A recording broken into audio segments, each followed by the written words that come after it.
The boy from Sycamore Hill. My name is Jesse Carter. And this is the story of how I spent most of my life loving someone who didn't even know it. I was born in a place called Sycamore Hill. It's not a town people talk about, not one you'd find on postcards or travel blogs. Just a scattered bunch of homes tucked behind the rich folks' mansions of Willow Creek, Virginia. A village of silence and sweat, where people worked hard, stayed quiet, and never expected much more from life. My mama worked as a housekeeper for the Aldrich family, a big white mansion on top of a hill, with marble floors, wide glass windows, and a front yard that could fit our whole neighborhood. I spent my childhood in that house, not as a guest, not as a friend of the family, but as the helps boy. Invisible. Disposable. Background noise. And yet, it was in that house I met Claire Aldrich. She was 8. I was 9. And from the first moment she looked at me with those curious green eyes, everything inside me changed. "You want to play pirates?" she asked, holding out a wooden sword like it was the most natural thing in the world. No judgment. No hesitation. Just a little girl bored in a giant house, looking for a friend. That summer, we played every single day. She'd sneak me cookies from the kitchen, and I'd tell her stories I made up about treasure maps and haunted rivers. Sometimes, she'd read to me. Sometimes, we'd just sit under the giant willow tree out back, letting the wind carry our silence. But I always knew. There was a line. Her parents never said anything directly. But I heard the whispers. The long glances. The silent warnings. "Let the boy be," her father once said, when we were laughing too loudly, and my mama, she'd always give me that look. The one that said, "Know your place, Jesse." One day, Claire fell into the lake behind the Aldrich estate. It was late October, and the water was ice cold. She'd climbed out onto the dock barefoot, pretending to be some kind of ballerina. She slipped. I didn't think. I just jumped. I pulled her out, coughing and shaking. And I remember her clinging to me, whispering, "You saved me, you're my hero." I never told her that was the moment I fell in love with her. We grew up. Slowly, painfully. She went to a private high school in the city.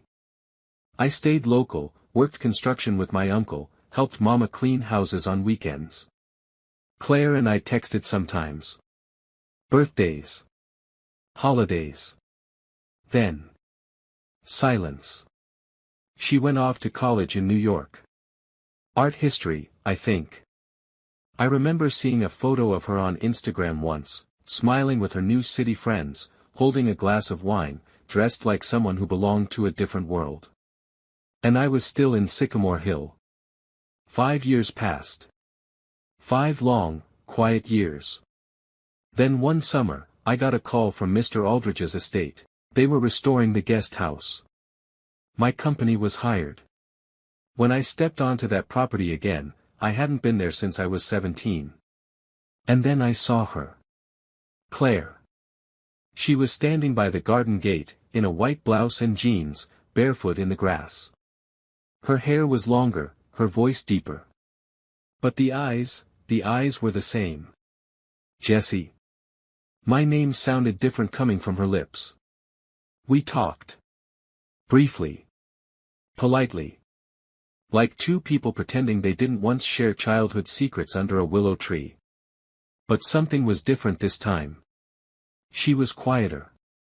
Sadder. As if the weight of her world was pressing in.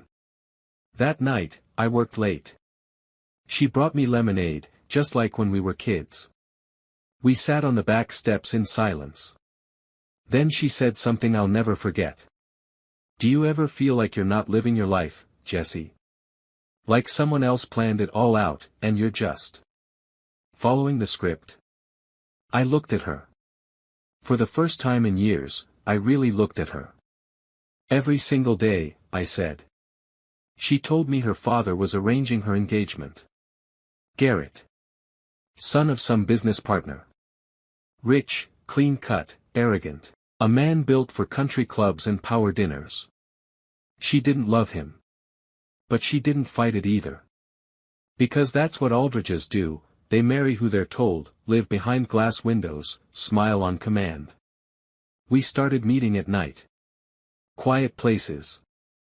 Old back roads. The lake. And one night, she kissed me. It was soft. Hesitant. But real. I've always felt something, she whispered. But I was scared. Scared of them. Scared of me. I held her. I told her I'd loved her since we were kids. Since pirates and willow trees. Since the day she fell in the lake. She cried. I cried. And for a brief, beautiful moment, the world disappeared. But fairy tales don't last in Willow Creek. Her father found out. I was fired. Blacklisted. He called me filth. Said I was leeching off his daughter's kindness. She begged him. Pleaded. He threatened to cut her off. Take everything. A week later, the engagement was announced. I packed my bags. Wrote her a letter. I told her everything. That I'd loved her in silence. That I would have given her everything I had, even if it wasn't much. But that I wasn't going to fight for someone who wouldn't fight for herself. The morning I left Sycamore Hill, I placed the letter on the front step of the Aldridge estate. She was getting married that afternoon. They say she never made it to the altar. That she ran out in her dress, barefoot again, like when we were kids. That she stood on the train platform crying, holding my letter, whispering my name. But I was already gone. Back to Sycamore Hill. Back to silence. And she stayed in Willow Creek. I don't know where she is now. Maybe she married Garrett after all. Maybe she found her voice. Maybe she's living in Paris, painting rivers and bridges. But sometimes I walk past the willow tree where we used to sit. And I swear, when the wind moves just right, I can still hear her laugh. I loved her. I never stopped. And maybe that's the saddest part of all.